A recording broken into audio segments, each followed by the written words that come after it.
¿Alguna vez te portaste mal en tu niñez y tus padres te castigaron para que aprendieras la lección?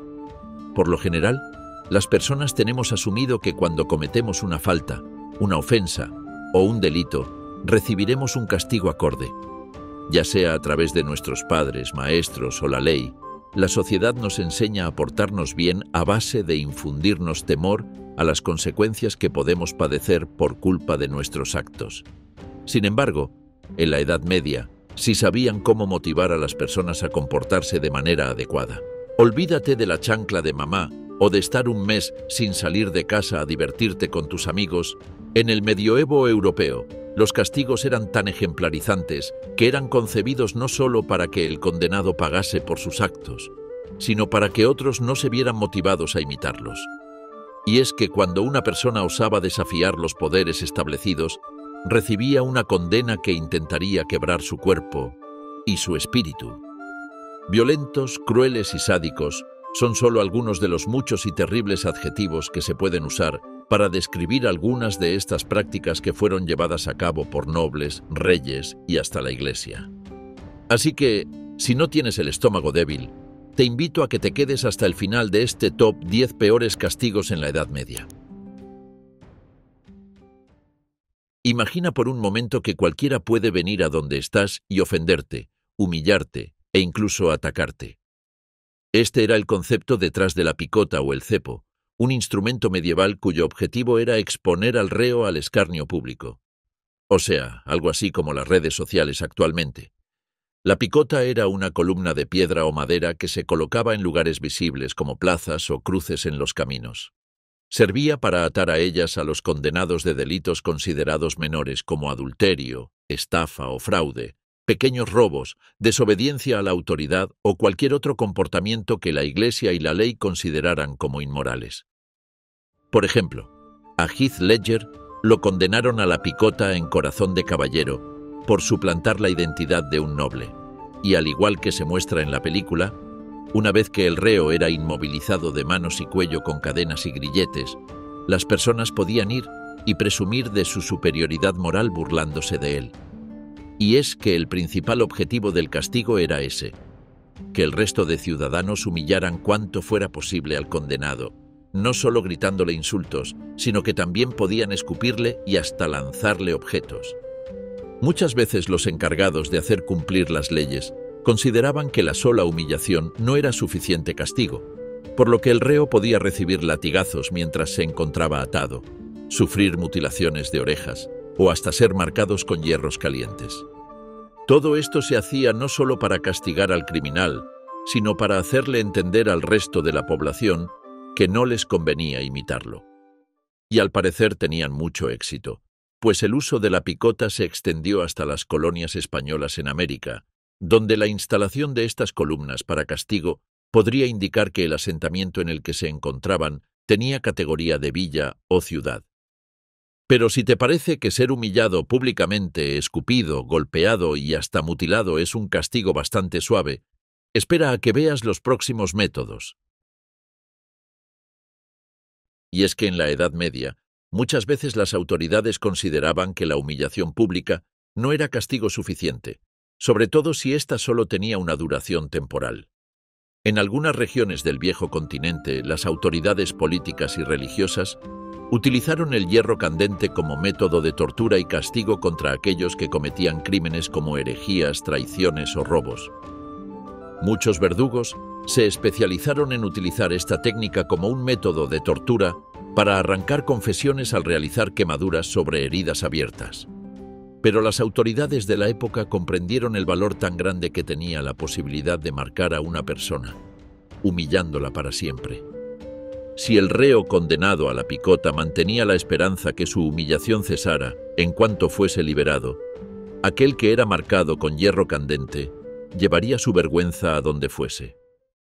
Debido a esto, ganó mucha popularidad, porque ya sabes, a los seres humanos nos gusta mucho señalar la paja en el ojo ajeno. Sí, una marca en el medioevo te perseguía a todas partes, más que unos tuits antiguos. Además del estigma social que provocaba la marca, la quemadura podía causar infecciones, necrosis y hasta pérdida de tejido. Y por supuesto, un dolor muy fuerte que podía continuar incluso después de retirado el hierro. Al igual que la mayoría de castigos medievales, las marcas servían como advertencia, por lo que fue muy usado en Europa, sobre todo entre alemanes y franceses, quienes lo empleaban en su sistema judicial para prevenir delitos. ¿Y cómo la hacían? Pues quemaban a falsificadores y estafadores para de esta forma alertar a la comunidad. ¿Qué piensas? ¿Sería bueno marcar a los que cometen este tipo de delitos en la actualidad para que los ciudadanos honestos estén prevenidos? Déjanos tu opinión en los comentarios mientras seguimos avanzando en este top. Dicen los historiadores e intelectuales que la invención de la rueda durante el Neolítico cambió el mundo y el desarrollo futuro de la humanidad. Este invento simplificó el trabajo y los traslados y tuvo un impacto social y económico en la historia de la civilización. Pero, entonces, ¿qué estaba pensando la persona a la que se le ocurrió convertir a este genial invento en uno de los peores métodos de tortura que la humanidad jamás haya conocido? La cruel rueda fue un instrumento de tortura y castigo para aquellos que cometían crímenes como traición y homicidio agravado. Este método se usaba como complemento de la pena capital, lo que tiene mucho sentido, pues después de sufrir el horror de ser torturado en la rueda, el cuerpo del condenado no valía para mucho más. Esta tortura comenzaba atando al reo a un banco o una cruz para facilitar el acceso a sus extremidades. Tras esto, el verdugo comenzaba a golpear con una barra de hierro todos los huesos y articulaciones excepto los de la cabeza. Pero esto no se hacía de manera aleatoria o anárquica, sino siguiendo un proceso planificado, pues se debía evitar que el condenado falleciera a causa de una hemorragia interna. El objetivo final era que las extremidades pudieran ser dobladas y dislocadas de diferentes formas. Una vez terminada la fase 1, comenzaba la fase 2, donde el reo era colocado sobre la rueda de una manera tan antinatural que las piernas se doblaban hacia arriba para que los tobillos tocaran la cabeza. Tras esto, se enganchaba la rueda a un eje clavado en el suelo, quedando la rueda elevada en posición horizontal con el condenado agonizante sobre ella. Este método de suplicio fue muy empleado en Europa, sobre todo en las regiones de Suecia, Países Bajos, Alemania, Italia, Escocia y Francia. Aunque en muchos de estos lugares la manera de realizarlo sufría variaciones, casi siempre para infundir más horror y dolor, como sucedió en Francia.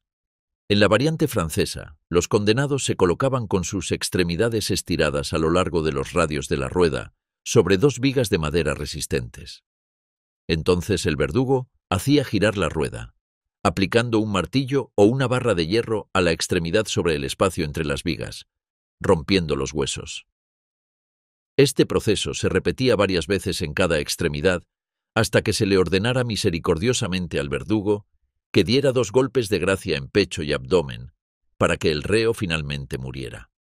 Si esto no ocurría, el hombre destrozado podía sufrir horas y hasta días siendo devorado vivo por los pájaros. Avanzamos en este top del horror medieval y en el puesto número 4 tenemos el desmembramiento por caballos, o como muchos lo conocen, descuartizamiento. Esta forma bárbara de ejecutar a los enemigos fue utilizada durante mucho tiempo por pueblos de la antigüedad, como los egipcios, mamelucos, asirios y mongoles. Aunque los más famosos por descuartizar personas fueron los unos bajo el mando del azote de Dios, el rey Atila. ¿En qué consistía el desmembramiento? Pues la víctima era atada por brazos y piernas a 4 caballos que se azuzaban para que tirasen en direcciones opuestas. El condenado primero sufría esguinces de las articulaciones, luego el sistema óseo quedaba dañado y finalmente el miembro se desprendía, quedando la persona mutilada. Todo el proceso era tremendamente doloroso y la persona moría lentamente. Y a veces, cuando se quería retrasar más el fallecimiento, los condenados eran atados de manera especial para que los caballos tiraran con más fuerza, pero sin causar una muerte inmediata. ¿Y cómo podrías evitar este castigo? Pues no cometiendo delitos de alta traición, no asesinando a ningún miembro de la realeza y no hacer nada por lo cual se te pudiese considerar una amenaza al poder político. Además, luego de morir de esta horrible forma, los restos eran exhibidos en lugares públicos, con el mismo objetivo de siempre, disuadir al resto de personas de que se atrevieran a enfrentar al gobierno. De esta forma, el soberano demostraba su poder absoluto y la severidad de su justicia. Uno de los casos más famosos de ejecuciones de este tipo tuvo como víctima al francés Robert-François Damiens, quien fue condenado a morir de esta forma por un intento de regicidio contra el monarca Luis XV. El intento de asesinato salió mal y Damiens fue capturado, y luego de un largo proceso judicial fue condenado a muerte. El día 28 de marzo de 1757, todo París se reunió para ver cómo él era quemado con azufre, y luego sobre sus heridas se vertía cera derretida, plomo y aceite hirviendo. Después de torturado, Damiens fue atado a los caballos para ser descuartizado, pero su cuerpo mostró una elasticidad enorme y demoró el desmembramiento. Para facilitar el proceso, los verdugos cortaron los ligamentos, por lo que finalmente los caballos consiguieron separar sus extremidades del cuerpo. Su torso, aún vivo, fue lanzado al fuego. Y te preguntarás, ¿y las personas de aquella época qué hicieron? Pues nada, comprar palomitas y disfrutar del espectáculo. Continuamos avanzando en este top 10 de castigos más horribles utilizados en la Edad Media. Pero antes de seguir, quiero hacerte una pregunta. ¿Alguna vez te has quemado con agua hirviendo? Si así fue, estoy seguro que no te pareció una sensación muy agradable. Eso es lo que pensaron todos aquellos que durante el medioevo europeo fueron condenados a morir por ebullición. O lo que es lo mismo, fueron hervidos vivos. Aunque este fue un castigo poco común, su utilización ha quedado constatada en la historia. Esta práctica consistía en sumergir a la víctima en un agua hirviendo, aunque podía utilizarse también aceite, vinagre e incluso plomo derretido. Algunas veces el condenado era arrojado de golpe, y en otras oportunidades se introducía lentamente para aumentar el sufrimiento, si es que esto era posible. En la ebullición, la muerte era agónica, ya que la piel y los tejidos se desprendían capa por capa, provocando un dolor extremo. Digo esto para que entiendas lo que siente tu pareja cuando os ducháis juntos y el agua sale muy caliente. Esta práctica fue legalizada en Inglaterra en el siglo XVI por nada más y nada menos que el famoso monarca Enrique VIII. Y se utilizaba sobre todo con envenenadores, pues estos se consideraban traidores y cobardes por matar en secreto. Al menos estos fueron los cargos que se usaron en contra de Richard Roos en 1532. Este hombre fue culpado por envenenar alimentos en la casa del obispo inglés John Fisher, lo que provocó la muerte de 2 personas. Aunque no existían pruebas contundentes en su contra, la interpretación de los hechos realizada por el rey fue motivo suficiente para condenarlo a uno de los castigos más terribles que la humanidad haya atestiguado. El día de su muerte, Roos fue encadenado, ahorcado y sumergido, y sacado del agua hirviendo hasta en 3 ocasiones. Las crónicas de la época cuentan que los rugidos de dolor de Roos eran tan fuertes que provocaron desmayos en varias mujeres embarazadas que habían acudido a presenciar la ejecución. Y te preguntarás, ¿por qué esas mujeres estaban ahí? Pues hay varias investigaciones científicas que afirman que no existe mejor remedio para aliviar los dolores de parto que ver a un hombre siendo hervido vivo. Y en el puesto 6 de este top, con lo mejor y más impactante del gore medieval, nos encontramos con el aserramiento. O lo que es lo mismo, cortar a alguien por la mitad, desde abajo hacia arriba, mientras aún está vivo. Sí, te cortaban como si fueras una barra de pan. El aserrar a una persona es un método mucho más antiguo y ya se utilizaba varios siglos antes de la Edad Media. Por ejemplo, la tradición judeocristiana afirma que el profeta Isaías murió cortado en 2 mitades, aproximadamente 8 siglos antes del nacimiento de Jesucristo. El aserrar a alguien no era una tarea sencilla, ni agradable, y mucho menos limpia. Para hacerlo, se debía atar al condenado boca abajo, generalmente por los pies. Esto se hacía para que la sangre se acumulara en la cabeza y el reo se mantuviera más tiempo con vida. El corte comenzaba desde la entrepierna o el ano y se iba serrando lentamente hacia arriba. El verdugo solía detenerse en el abdomen, aunque en ocasiones podía continuar hasta el pecho o la cabeza. Si cortar a alguien por la mitad ya es brutal y horrible, La posición boca abajo ayudaba a que no se dañaran órganos vitales de inmediato, por lo que el corazón continuaba bombeando sangre, manteniendo a la persona con vida. La agonía y el dolor podían prolongarse durante minutos, hasta que la muerte por shock o pérdida de sangre se materializase. La eficacia de este método lo volvió muy popular en contextos de represión política en regiones de Europa, aunque también se utilizó en Medio Oriente, el Imperio Otomano y China. Sin embargo, el aserramiento no fue tan utilizado como otros medios de ejecución como la rueda o la horca por la dificultad para realizarlo y porque se consideraba muy extremo y cruel. Esto último nos demuestra que al menos en la Edad Media, la brutalidad y el sadismo tenían un tope. Aunque el aserramiento, comparado con los siguientes métodos de castigo, parece algo simple. Y es que pocos métodos de castigo han llegado a nuestros días con un legado tan mítico y legendario como el empalamiento. Este fue una de las formas de tortura y ejecución más brutales y dolorosas que se utilizaron, no solo en el medioevo, sino en toda la historia de la humanidad. A través del empalamiento, no solo se asesinaba a una persona, sino que se le deshumanizaba y humillaba. Las víctimas eran atravesadas con estacas o postes afilados que se introducían por el ano, abdomen o vagina, y salían por el torso, pecho, cuello, boca o incluso la cabeza. Muchas veces las estacas no eran puntiagudas, lo que provocaba que no se dañaran órganos vitales de inmediato y la agonía fuera mucho mayor. La víctima era alzada en posición vertical, por lo que su propio peso provocaba que la estaca se fuera introduciendo cada vez más, aumentando el daño. El empalamiento fue utilizado en varias regiones durante la Edad Media, pero nadie supo hacer mejor uso de esta técnica que Vlad III, mejor conocido como Vlad el Empotrador, el empalador. Vlad el III gobernó Rumanía durante varios años y utilizó el empalamiento como método para mantener la paz en su gobierno, ahuyentar a los enemigos y castigar a los criminales. De él se dice que asesinó de esta forma a decenas de miles de personas, siendo capaz de rodear las ciudades con los cadáveres de los muertos. Incluso se cuenta en muchas historias que era capaz de sentarse a comer debajo de los cuerpos alzados. Por su crueldad, Vlad III ha llegado a ser inmortalizado en la historia como el conde Drácula. Sin embargo, algunos historiadores rumanos lo consideran un héroe nacional y patriota.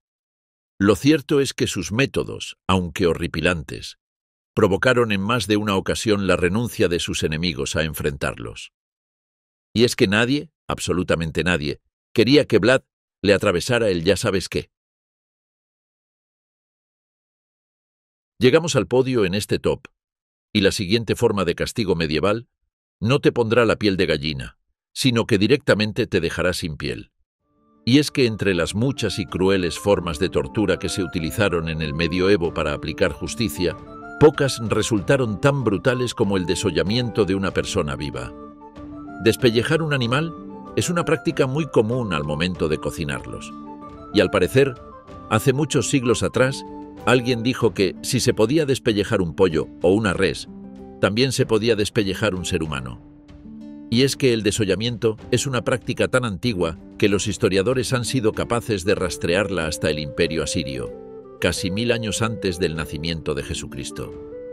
Pero el desollamiento fue una de las tantas torturas que los europeos de la Edad Media utilizaron para castigar a los condenados por crímenes como traición, herejías o el asesinato de figuras religiosas o reales.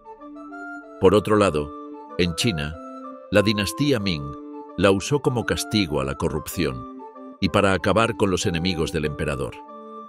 Al igual que quitarle la piel a un pollo, desollar a una persona no era una tarea sencilla y requería que los verdugos tuvieran cierta habilidad con los cuchillos. Por lo general, se comenzaba despojando a la víctima de la piel del rostro, brazos y torso, y todo el proceso se realizaba con la persona viva, experimentando un dolor extremo por la enorme cantidad de terminaciones nerviosas que contiene la piel. Si el verdugo poseía la técnica necesaria, el desollado podía sobrevivir durante horas. Y la causa de la muerte por lo general se debía a infecciones, fallo sistémico o shock hipovolémico por la pérdida de sangre. Luego, el ejecutor podía exponer la piel de la víctima como forma de advertencia. Algo parecido a lo que hacía Ramsay Snow en la serie Juego de Tronos. Por otro lado, en la Edad Media podía ocurrir que un solo castigo no fuese suficiente para hacer pagar al condenado sus culpas. Por tanto, se hacía necesario mezclar varios castigos y torturas. Mientras más, mejor. Pues a mediados del siglo XIII los ingleses comenzaron a asesinar a los acusados de alta traición con un castigo conocido como colgamiento, arrastre y descuartizamiento, y como bien indica su nombre, era un compendio de varios castigos. Pero no solo eran tres, sino que a estos se les sumaba la emasculación y la evisceración. Casi nada, ¿verdad? El condenado era atado a una tabla o a un trineo y era arrastrado desde la prisión en la que se encontraba hasta el lugar de ejecución. Durante el trayecto recibía insultos y era golpeado por objetos lanzados por la multitud. Esto simbolizaba que el reo había sido expulsado definitivamente de la sociedad. Una vez que la víctima se encontraba en el sitio de ejecución, era colgado hasta desmayarse. Entonces se reanimaba para las siguientes etapas del castigo. Y como puedes imaginar, el verdadero martirio solo acababa de comenzar. El reo apenas consciente presenciaba cómo lo destripaban y emasculaban, y luego debía observar cómo quemaban sus órganos y sus genitales. Esto era parte del ritual de castigo moral y político. Después, se decapitaba a la víctima con un hacha y se cortaban sus extremidades. La cabeza solía ser exhibida en Londres, mientras que el resto de partes del cuerpo se enviaban a otros pueblos como señal de advertencia. Todo esto se hacía para profanar al traidor y mostrar el poder del Estado para destruir a sus enemigos.